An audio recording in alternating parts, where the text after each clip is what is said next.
Hi, my name is Holden Lewis. I have a question regarding, I'm concerned about the amount of privatization that's going on around the province. We've talked about it a bit already, but the Liberal government seems to be selling off all of our public resources and services to private companies. They've privatized hospital support services, resulting in fewer staff and lower cleaning standards in hospitals. We've talked about BC Rail already. They're currently in the act of privatizing rivers, sewage treatment, and seniors' care. Billions of dollars are being spent on public-private partnerships, or P3s, and they give private companies control over things like transit, bridges and roads, water systems, and hospital services. So my question is, where do you stand on privatizing public services like hospital services, water and sewage treatments? And do you support the public's right to know about privatization projects with full disclosure on financial details? Thanks very much. Thanks. Moderator isn't doing his job in keeping track of who answered the general question first last time. Am I back to item? Okay. Well, thanks very much for your question. Again, there are some information up there that's not correct. I mean, I'm hearing a few times tonight about the so-called privatization of waterways. I can tell you that there has been no waterway that has been sold off. There are water licenses.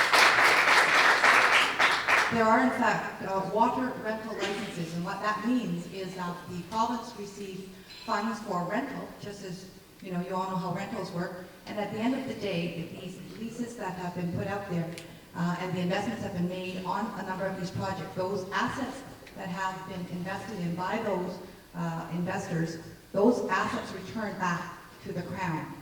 So I think that's an important aspect to provide.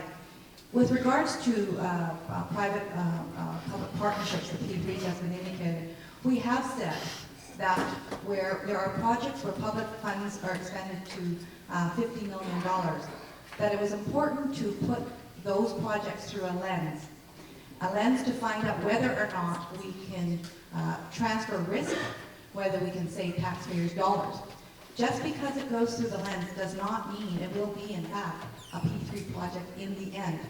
And so we do expect that those projects that go ahead will have received that scrutiny that's important, that financial scrutiny that's important to ensure that we have the best value for taxpayer dollars.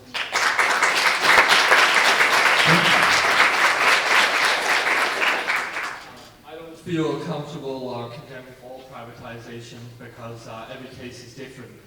We have to look at each case by case. So just saying that this is bad or this is good and blanketing is not an option. So I think each case has to be looked at, and I think that's something that needs to be done whoever gets into government. And to agree with how you came into government, we're very much about public transparency, public accountability, about saying this is what we're doing and this is why. And I think that's important. I think people need to be able to ask questions and say, why are you doing this? And be able to ask it every time, over and over. There has to be public accountability. We have to answer to why we're doing what we're doing.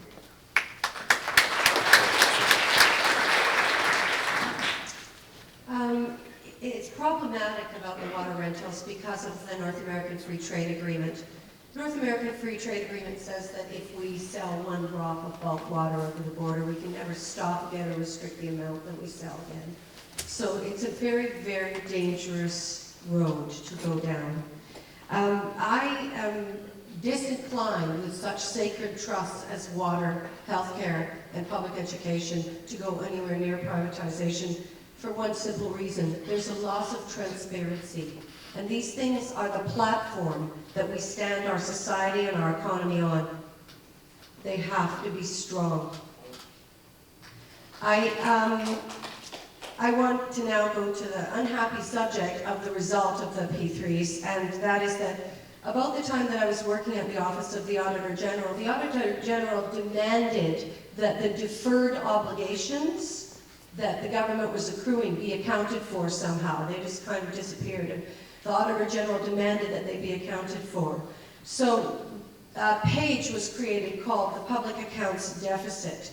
And the bad news is that that now stands at $55 billion of deferred obligations.